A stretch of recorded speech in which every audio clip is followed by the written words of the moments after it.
Como que as máquinas aprendem? Se fala muito sobre aprendizado de máquina, machine learning, mas como de fato as máquinas aprendem através dos dados?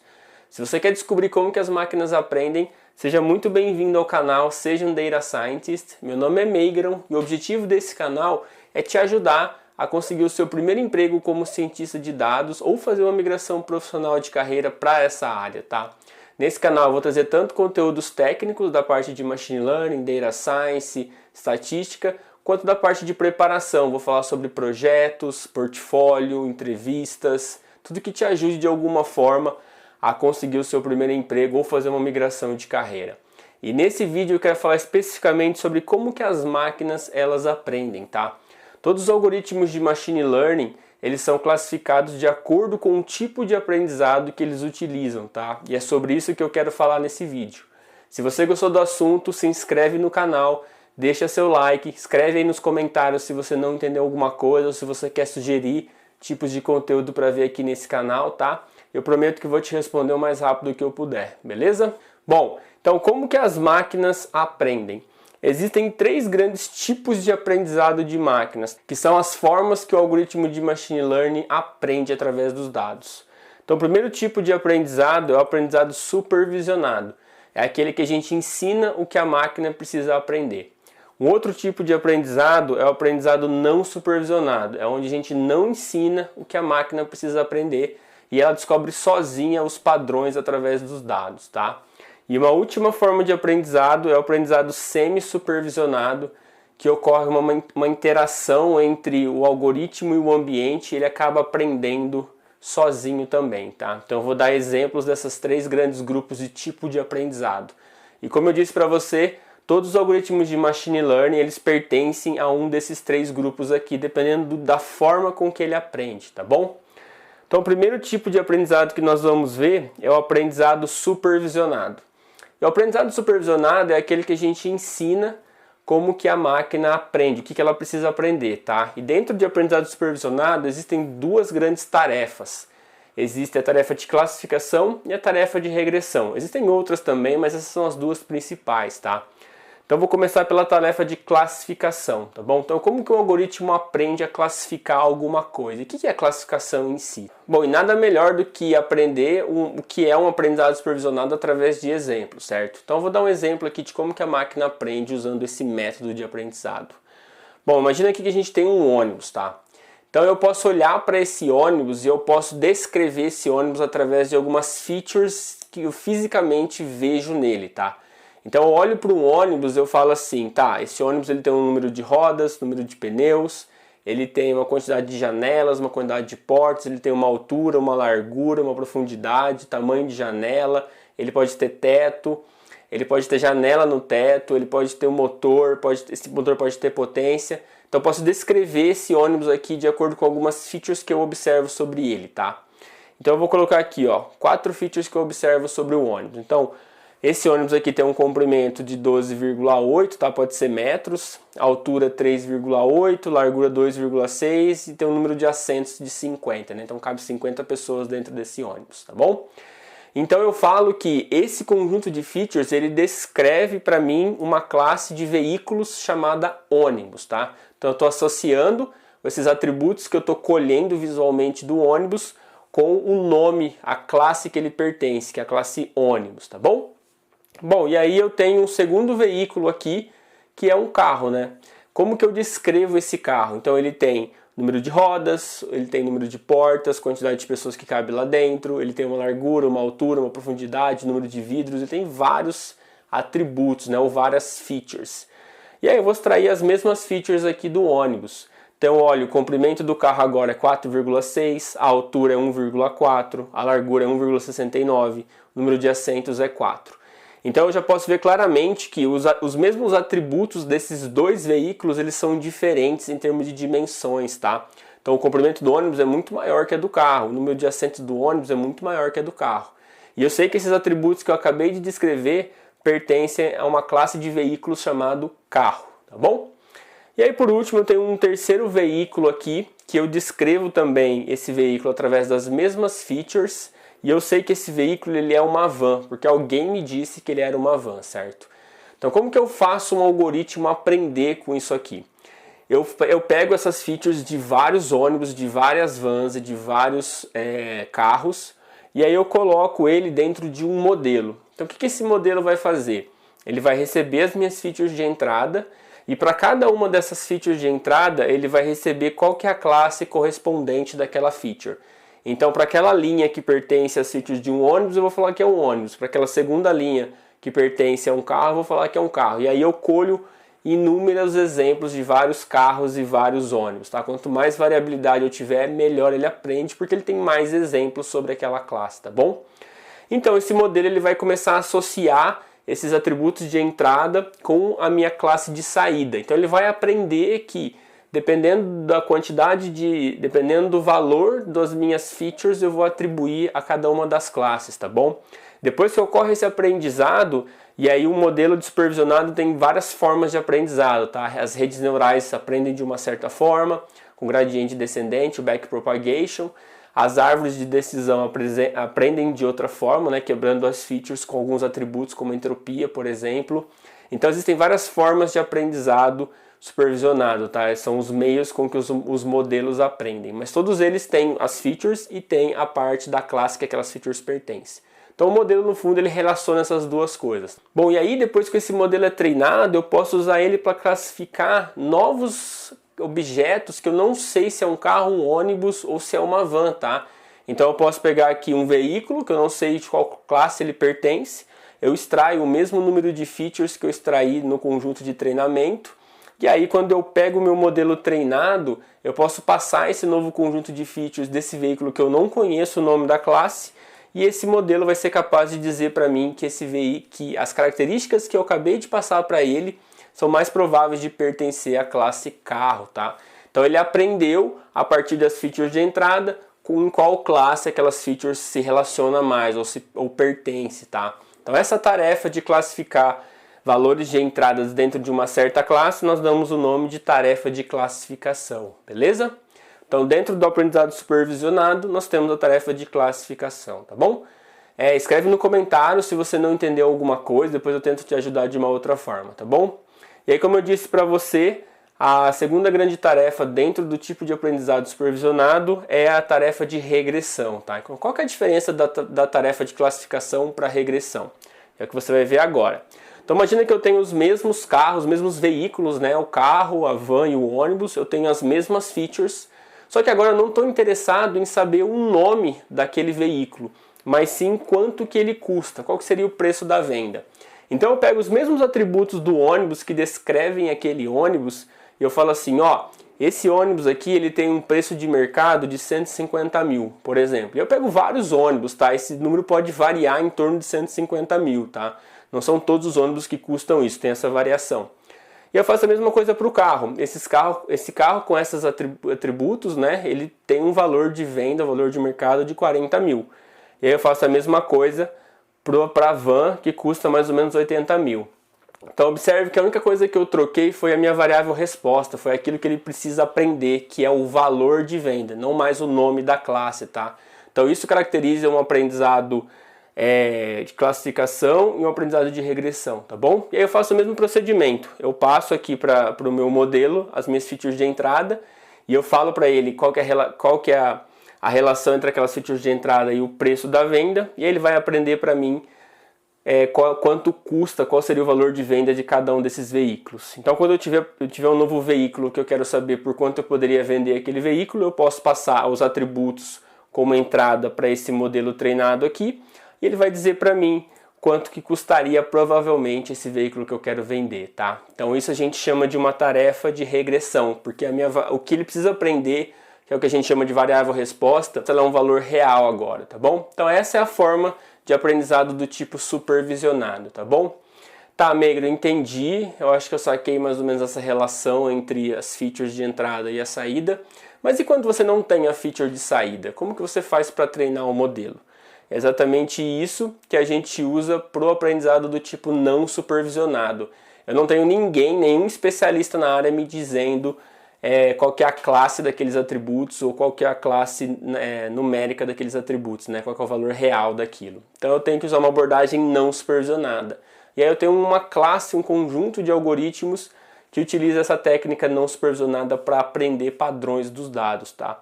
Então, como que esses algoritmos aprendem através de um tipo de aprendizado não supervisionado? Bom, vamos pegar um outro exemplo aqui.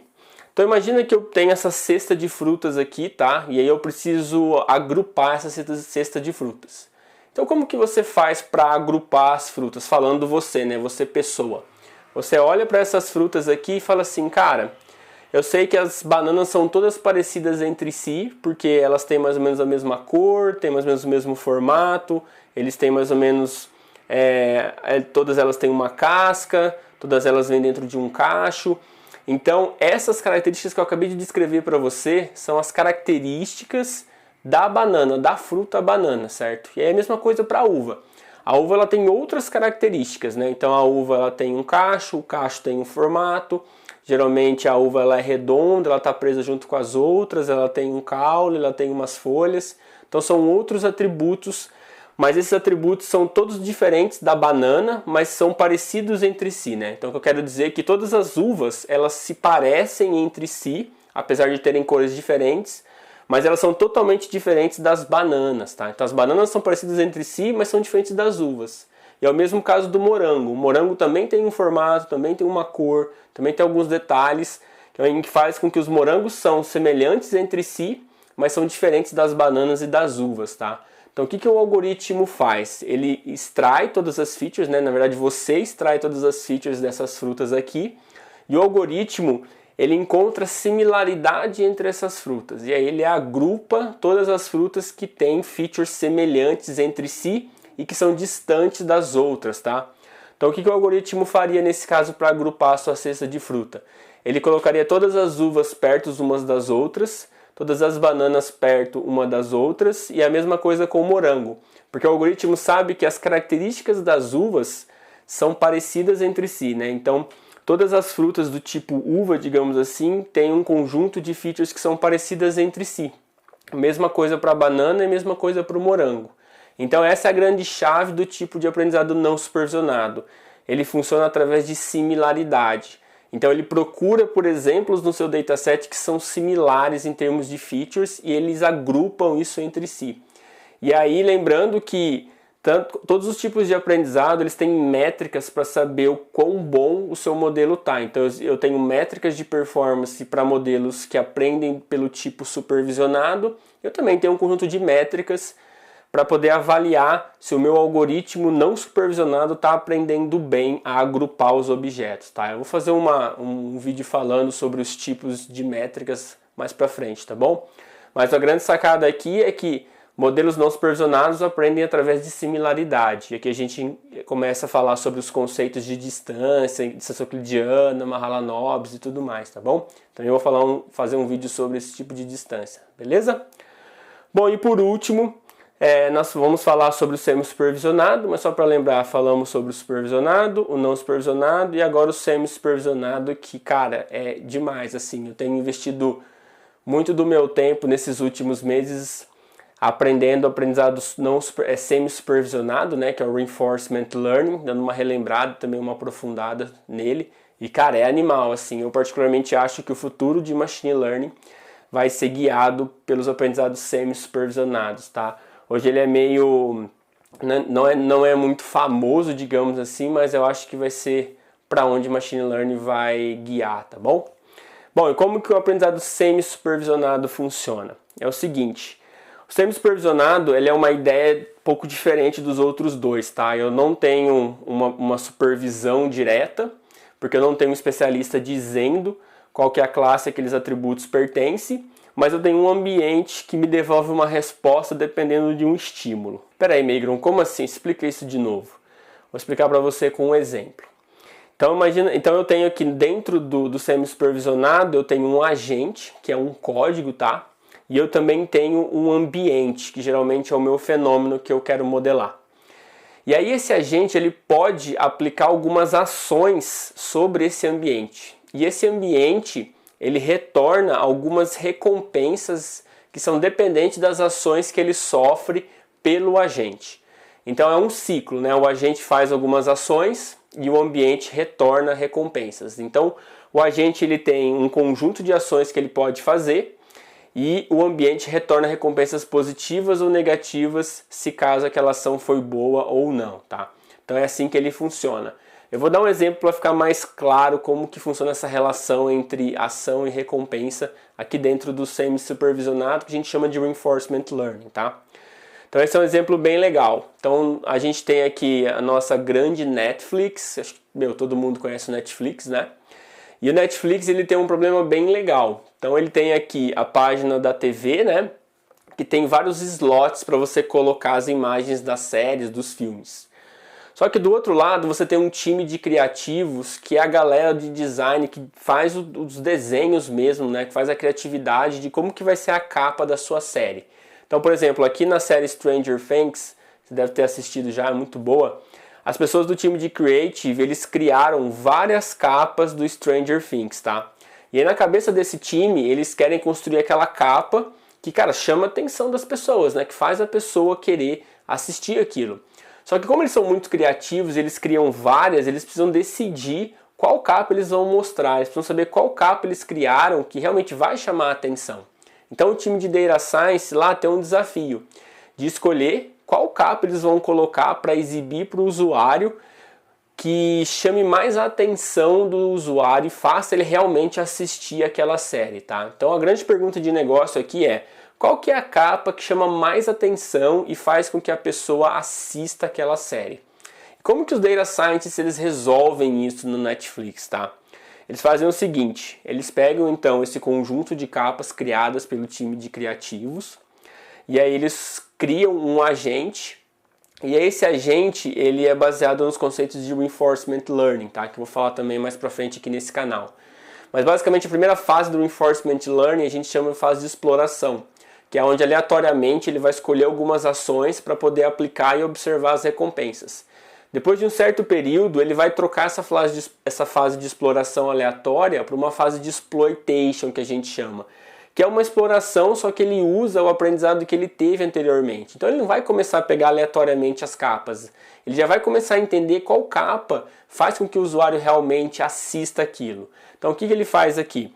Aleatoriamente ele pega uma capa, então imagina que ele pegou essa capa aqui do Stranger Things.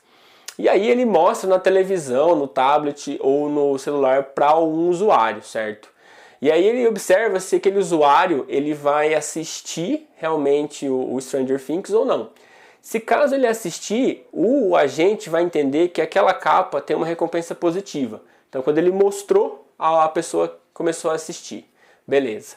Para uma outra pessoa, como para essa mesma pessoa, ele vai pegar e vai escolher uma outra capa aleatória. E aí ele vai pegar essa capa e vai mostrar para o usuário.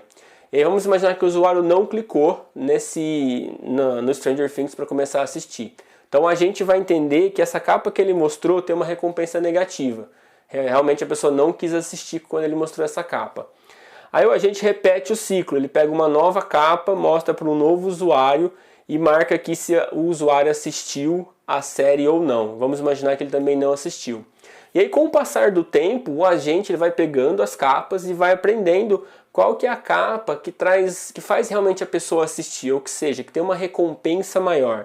E aí ele aprende que essa capa aqui, quando você mostra para o usuário, ele traz a maior recompensa. E aí a partir de um certo tempo ele começa a mostrar só aquela capa, porque é aquela capa que faz com que as pessoas assistam, tá? Então, isso aqui é a parte do semi-supervisionado, é a parte do Reinforcement Learning, tá? Depois eu vou mostrar aqui nesse canal uma aplicação que eu fiz com Reinforcement Learning que ficou muito legal para teste AB, tá? Vou mostrar como que isso aqui é muito legal para fazer teste AB, beleza?